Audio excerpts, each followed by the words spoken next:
In the world we live in today, energy is required for almost everything. From powering your car to keeping the lights on in your home. Energy is needed not only for your daily needs, but also for producing everything that humans consume. As the population soars unsustainably, so does the energy demand. The demand in global energy consumption is expected to grow significantly in the coming decades. Let's look at some figures.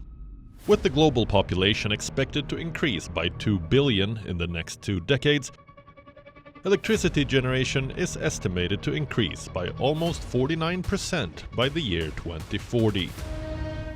So it's very important for us now to try and limit the population to 7.8 billion, which it is today.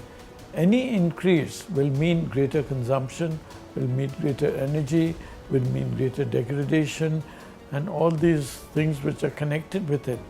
For 2021, the International Energy Agency, IEA, estimates a growth of 4.6%, with more than 2/3 of the current increase in demand coming from developing economies and emerging markets, with a significant increase in the demand for fossil fuels. Reports also suggest that the demand for coal alone is projected to increase by almost 60% more than all renewable energy sources combined, leading to a rise of almost 5% in global emissions. It is of utmost importance for us to flip to green energy, because we all know that non-renewables means non-renewables. It will finish one day. So the sooner that we go on to renewables, it is better. And we have to then conserve our natural resources as far as possible. So everything we have to do is to be recycled and regenerated, rather than thrown away or wasted. All forms of electricity generation have an environmental impact on our air, water, and land. Governments need to invest in improving the efficiency of energy use to reduce the environmental impact of our energy consumption. This will require us to transition from contemporary technologies to renewables, and meeting the ever-growing demand for energy worldwide. That too in a sustainable manner, and it is a key challenge that needs to be overcome.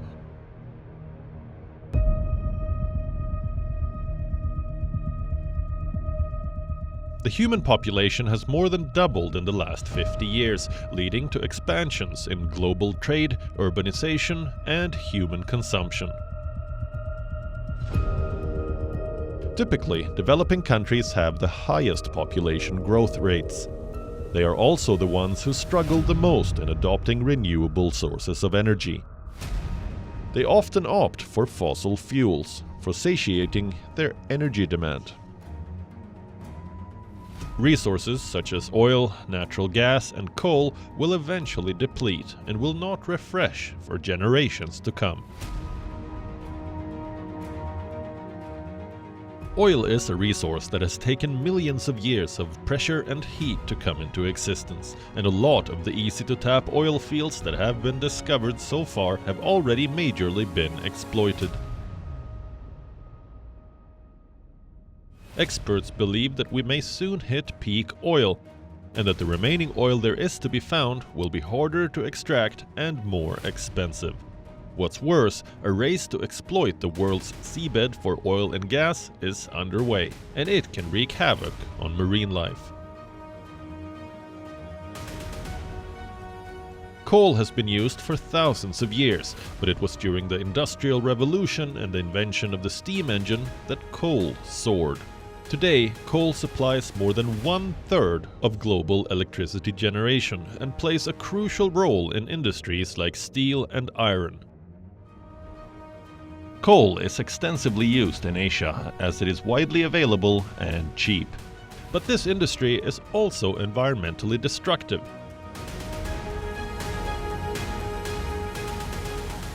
Its use is harmful to human well-being, and the emissions are leading to climate change.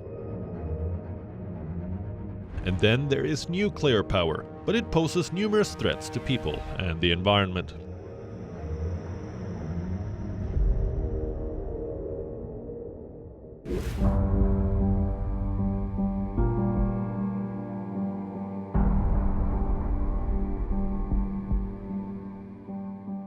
It is evident that our world is heading for climate and ecological tipping points because of human activities.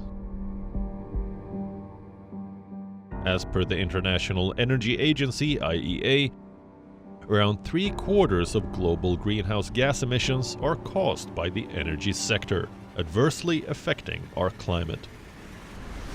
When we talk of that 2 degrees or 1.5 degrees, it's largely that you cannot even afford going 1.5 degrees Celsius higher temperature.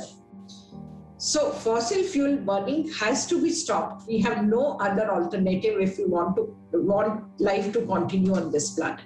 There are so many things which are ignored, and that is indoor air pollution. If you're simply burning wood in kitchens which are not well ventilated, it is going to have impact on every individual in the house.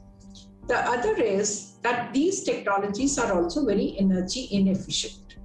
So the moment you go either for gasifier or biomass, the biogas, you are offering cleaner fuel to the general public, the people who are staying in the villages.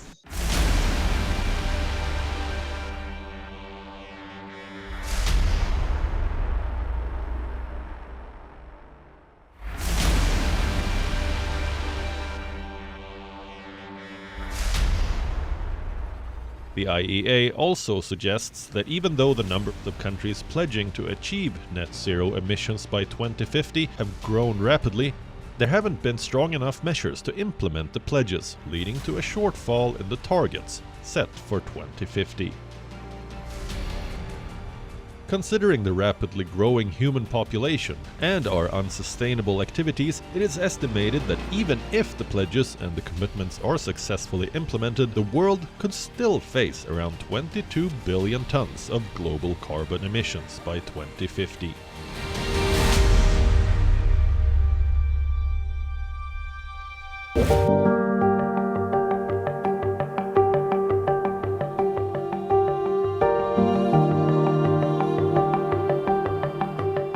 The COVID-19 pandemic brought the world to a standstill for most of 2020. The lockdowns resulted in an estimated drop of around 2.4 billion tons in global carbon emissions.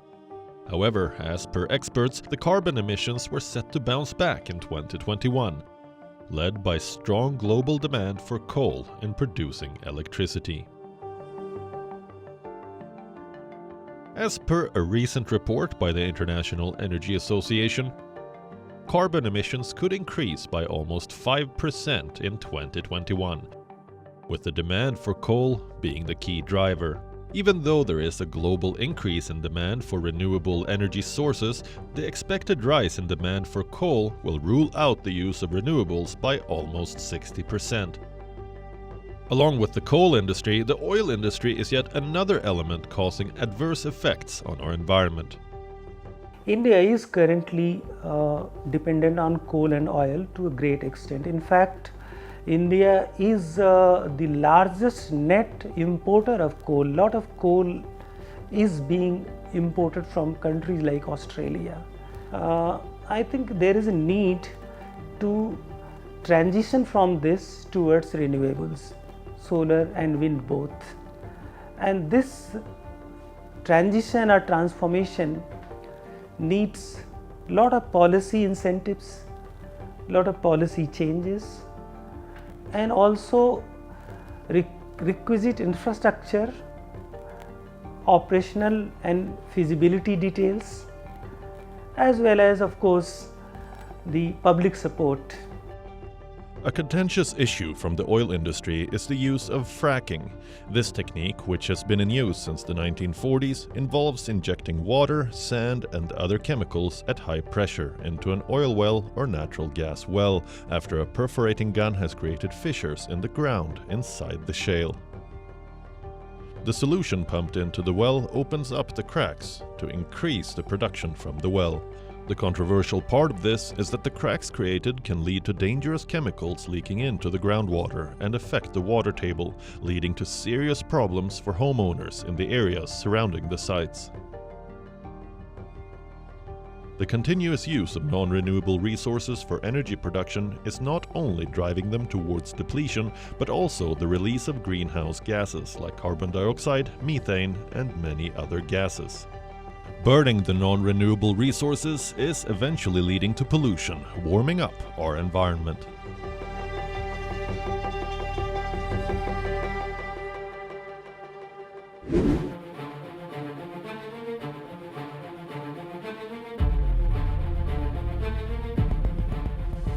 The demand and consumption of energy in India have been growing at one of the fastest rates in the world, considering its increasing population and economic development. India has been exploring various opportunities and challenges on its path to develop and provide economical and sustainable energy to its growing population. Adoption of renewable technologies, which is of course modern technology, sustainable and affordable, can be possible, but there are a few challenges, and the main challenge in this direction is the cost, particularly the initial cost of setting up these plants. While coal based power plants, there is around 4 crores per megawatt. For the wind it's 6 to 12, and for the solar it is close to 18. So that is a huge cost, almost 3-4 times. However, the per unit cost, particularly solar energy, has come down drastically, rupees 2 per unit. But still lot of investors, they need initial money, and that needs to be incentivized in some way by the government. Fossil fuels are currently the main resources to meet India's energy demands, with coal being a primary contributor, with a share of 53%.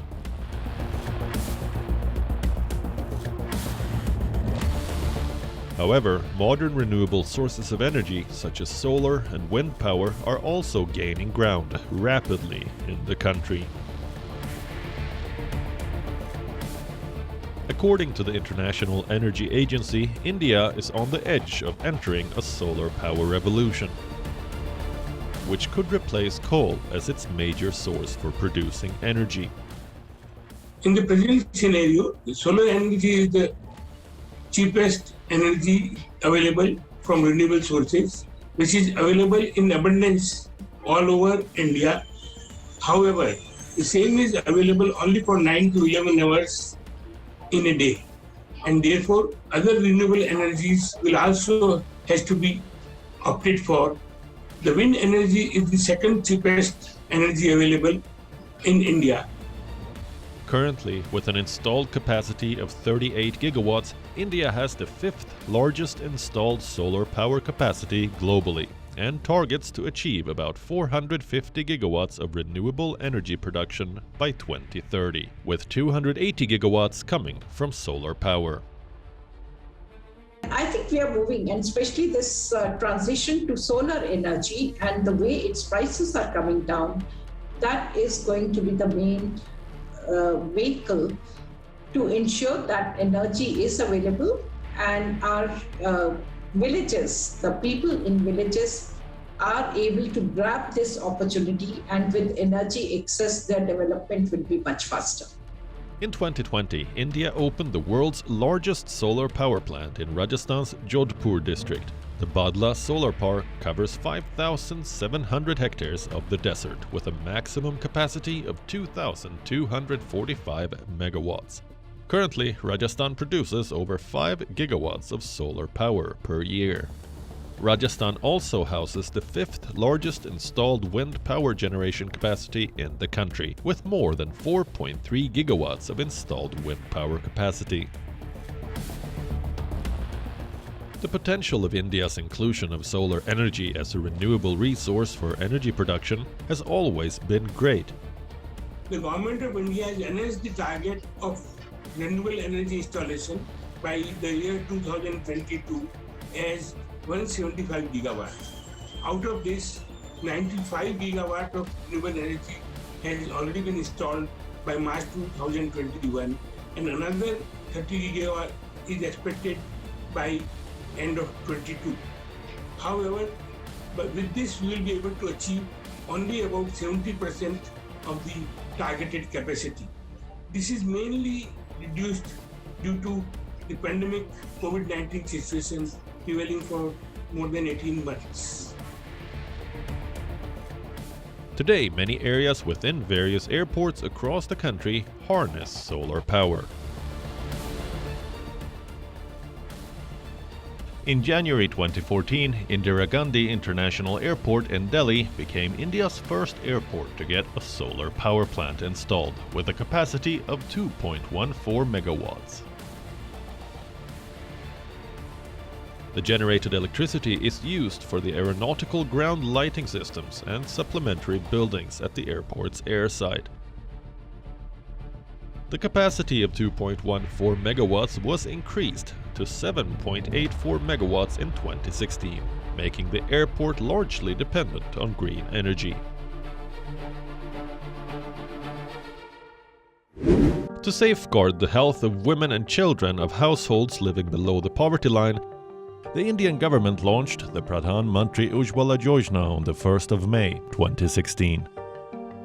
50 million LPG connections were provided to more than 40 million households across the nation as a healthy alternative to coal and firewood. The scheme has been included in the next union budget, targeting 10 million beneficiaries. Another noteworthy initiative, in January 2015, India launched the Ujjala Scheme, in which LED bulbs and tube lights were offered to domestic consumers to replace the conventional incandescent models, which consume far more energy. Today, more than 360 million LEDs, which have been distributed across the nation, saving more than 40,000 million kilowatts per year, and reducing carbon emissions by more than 30 million tons per year in a lighting revolution that has been remarkable. In a first-of-its-kind effort, India gifted solar panels to the United Nations. These have been installed at the rooftop of its headquarters in New York in 2019. Inaugurated by Prime Minister Narendra Modi and leaders from across the globe, the Gandhi Solar Park comprises 193 panels, each representing a member of the United Nations. The park's annual energy output was estimated to be 82,244 kilowatt, equivalent to the energy produced by burning more than 32,000 kilograms of coal.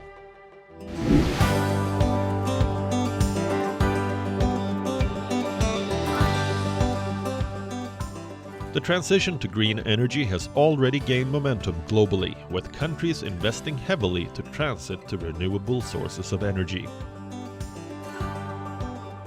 With countries like Germany and the United States of America leading the charts of renewable energy in 2020, India is not far behind.